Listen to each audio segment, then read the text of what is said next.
What is up, y'all? Goofy Rexy here, and hope everybody is doing well. And yes, we knew that Phyla-Vell was going to be the 5th member added to the Infinity Watch team here. A team that looks insanely strong already, and Phyla-Vell definitely gave the team a little bit of an added boost here. I think Infinity Watch is going to be dominant in so many different areas of the game. Arena, unfortunately, I think we're going to be looking at sort of like we saw with Black Order, right? Black Order versus Black Order. I think eventually we're going to be seeing Infinity Watch versus Infinity Watch, which may not necessarily be a lot of fun, right? I think there's some viability for some of these characters in raids, or at least as a whole team, if you're doing U6, U7 raids. And if you're able to get a hand on the Infinity Watch team, I think that they have enough sustain to work there. And I think Moondragon and Adam Warlock will have some viability in those Doom raids as well. It does help that they are support characters, so it makes it a little bit easier to grab and get some ISOs on them. And in War, Heroes for Hire, there was a counter for Infinity Watch going against Heroes for Hire where they absolutely dismantled the Heroes for Hire team. And we thought that this team probably would counter that team. So we're going to be going through and breaking down that footage a little bit later on. But other things that we're going to go through, the stats for Phyla-Vell, we're going to be going through the stats for Adam Warlock and Moondragon. And we're definitely going to take a look at Phyla-Vell's kit since that is new for us as well. But let's get into it, guys. Let's start right now. All right, welcome back, guys. And we're going to be jumping into the stats here, like I said, for Phyla-Vell. We're going to be analyzing or taking a look at this with her at level 75, gear tier 13, 7 yellow stars, and then 4 red stars. And the star tech is going to be at 20%. We actually did a comparison with the other characters, you know, with comparable numbers, right? 75, 13, 7, and 4. But let's take a look at these tags as well. So hero, obviously, cosmic character, bio, and then the protector tag, which we'll go into the reason why they consider her as a protector for once we go through her kit.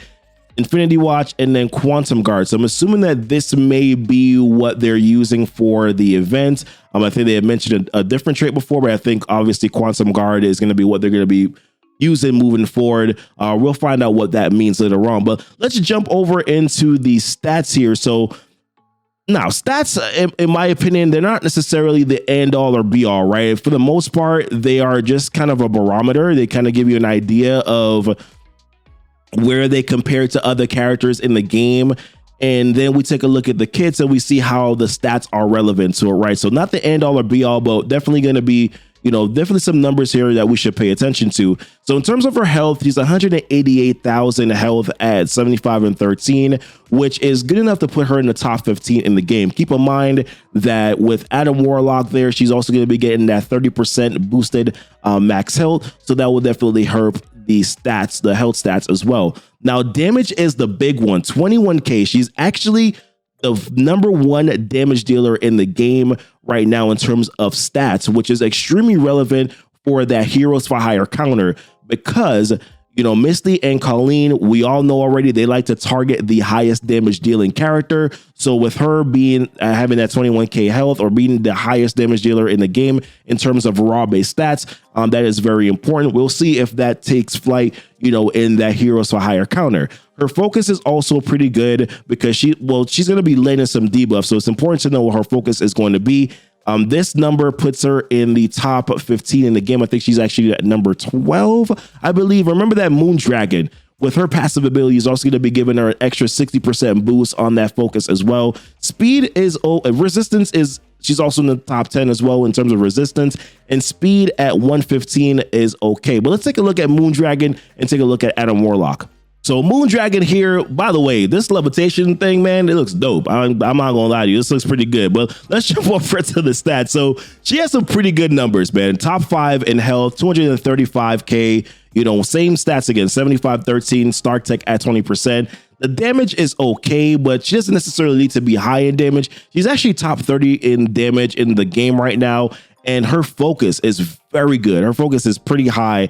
10K, she's actually top 3 focus in the game and top 3 as well in resistance. So let's take a look at Adam Warlock stats. And Adam Warlock, this man is a Haas. He is absolutely a beast. So when we take a look at his stats, his health is 306. Remember, 75 and 13, 7 and 4. His health is at 306k, which, by the way, is number 2 in terms of health in the game. That's right under Doom. So Doom is number 1 and he is number 2 in terms of health. Damage is the same amount as Moondragon. But once again, support characters, we're not expecting them to have extremely high damage. Focus stats, same as Moondragon, top 3 focus in the game. Also top 3 resistance. I forgot to mention Moondragon's speed. So Moondragon's speed is 113 and Adam Warlock's speed is 120. So overall, I think good stats. I think the 3 characters that we just looked at, Phyla-Vell, Moondragon, and Adam Warlock, are the most important characters that you're going to want to invest into on that team.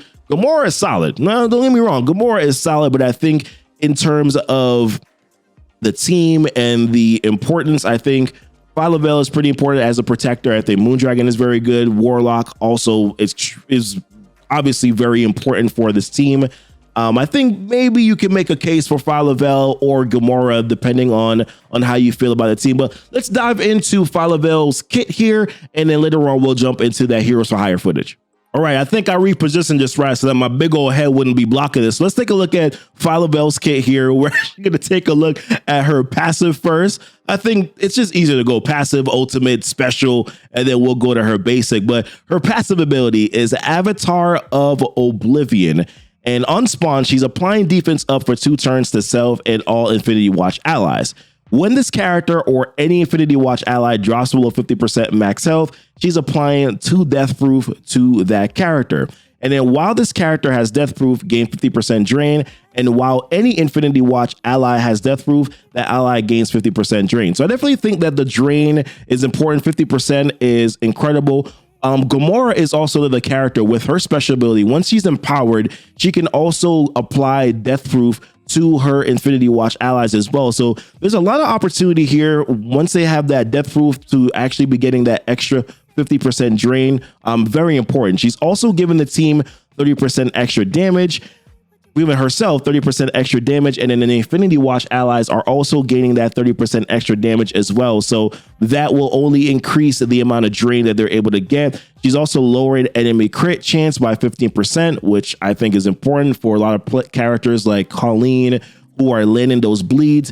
If she can lower the crit chance, maybe potentially they won't do as much damage. And while this character, well, specifically, she'll only lower it while this character does not have ability block. So while Phyla-Vell doesn't have an ability block, then she'll be able to, lower the crit chance of the enemy by 15%. Let's go to her ultimate ability here, which she's going to be able to do on turn 2. She's attacking the primary target for a lot of damage, plus 25% piercing, and then she's also applying offense down. She's also then applying defense up for 2 turns, plus offense up for 2 turns to all Infinity Watch allies. This is obviously incredibly important because on the passive, if they have that death proof, they're going to be getting that 50% drain, right? So having offense up, doing more damage, they're going to be able to get that drain and then heal back up because of the additional damage output that they're giving. If the primary target has any positive effects, then she's going to be applying that death proof to all Infinity Watch allies. So once again, that offense up, giving them additional drain if they already do have death proof. And if they don't have death proof, then she's also applying 2 death proof to them as well with that offense up. With her special ability, something that she gets on turn 1, which is kind of very support-ish in terms of what she does. But the reason why they have her as a protector, we'll talk about that right here in the special ability. So 5 for 5, she gets it on turn 1. She's clearing all negative effects from self and all Infinity Watch allies. She's also clearing 2 random negative effects from all other allies as well. So there is some opportunity that if you do want to slot her in with some other teams, that she'll also clear 2 random negative effects from the other allies as well. She'll also bury herself and all allies for 10% of this character's max health. Now, her health is going to be boosted a little bit, and then she's going to be given this barrier. We'll see in the footage against Heroes for Hire that barrier that she's given is actually incredibly relevant. If Adam Warlock is an ally, bury yourself and all Infinity Watch allies for an additional 10%, and that's the reason why the barrier was so important, because She's already doing the 10%, but she's getting an additional 10% whenever she's with Adam Warlock, which is extremely relevant. And then she's also attacking the primary and adjacent targets with 350% damage, plus that 25 piercing. So doing a little bit more damage there because piercing, of course, bypasses armor. And then with her basic ability, she's attacking the primary target for 300% damage and applying offense down for 2 turns. And then she's chaining to 1 target within 2 spaces of the previous target for 300% damage, plus applying offense down. And then if Moon Dragon is an ally, this attack cannot be countered. So I do think her kit is very good. I'm wondering like what ISO would probably work on her. That new Fortifier sounds pretty good. She's already getting some of that barrier though, so maybe some of the barrier may potentially go to waste, but there is that minor defense up. You definitely want to make sure that she stays alive as the protector on that team. So maybe Fortifier could work. I even thought about Striker because she's applying these offense down, for 2 turns. But what about Raider? She is doing some piercing attack here. She does have some multi-target hits. So maybe Raider could work, especially if you're going to be putting Striker on Gamora. But let's go take a look at that Heroes for Hire footage, guys. And then let's break that down a little bit. All right, so we're going to take a look at this Heroes for Hire footage. Do want to kind of give you guys a heads up here that this attack, this is a war attack, but it does have 0 ISOs and 0% star tech. So some of the damage numbers won't look very high. Just kind of keep that in mind as we sort of look through the footage here. As you can see already on spawn, the Infinity Watch characters, they're getting their defense up. They're getting their immunity from Adam Warlock, and they're also getting that defense up, I believe, from Phyla-Vell on that spawn, and then the immunity and safeguard from Adam Warlock. So let's jump into this here. I'll try to do my best to kind of mention some of the things that are going on, and then we'll move on. So defense up, Colleen goes after the lowest health character because one of her Heroes for Hire characters took a turn. Oh, Misty went after the high. So this is what I was curious about, right? So Misty attacked Gamora because, well, remember, Misty's supposed to be attacking the highest health, the highest damage character. So I thought that would be Phyla-Vell because she does have the raw base stats, but I think because Gamora, because of that rework, right, she may have the higher damage. We're gonna have to see in game when they actually finally release the stats. And then to put the stats in the game, the updated stats for Gamora. So it looks like Gamora actually might have higher damage than Phyla-Vell. But let's continue to move forward. And obviously you can see this is the Kestrel team that they're facing. So because Nebula went, Nebula also gave the team evade. She applied the heal block on some of the characters. This is Gamora empowered. Nebula is going to be going often because she has a 100% chance to assist whenever she's with all of her Infinity Watch allies. That's the bleeds and the heal block from Colleen. Because of the evade, Phyla-Vell was able to elude that attack. Kestrel does her ultimate, but can't land it because of can't clear the negative effect because of safeguard and also immunity. She can't apply the defense down. This is Phyla-Vell here. This is her special attack. So this deleted Kestrel. This completely deleted Kestrel there. This team just has an insane amount of sustain. You can see the barrier. You can see the safeguards. I forgot to mention the death proofs that you got from Gamora earlier, and of course, Phyla-Vell is applying some death proof as well. Nebula doesn't do a lot of damage, but because she's assisting a lot, that definitely makes her a candidate for having a skirmisher ISO. Gamora is taking some damage here, but Gamora is able to sustain it. Gamora is absolutely amazing, really, on this team. Her rework is solid. Rework is extremely solid. She's doing an insane amount of damage. So the charges, yes, they're reviving, but the team is staying so strong, and they have such a high level of sustain that it doesn't really seem to matter. Yeah, they're getting the revives, whatever, but this team has enough damage output to stand up against this team.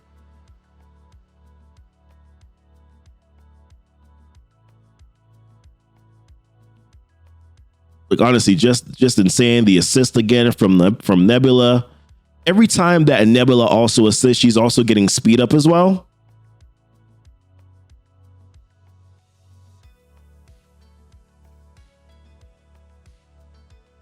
Super strong, man. Just super strong team. But I mean, we don't have to go through the whole footage. Just know that this matchup, this is how it ended. It ended with them taking out the entire team and them still having the barrier, still having the full health. It did not matter whatsoever. So Infinity Watch, they are a top tier team.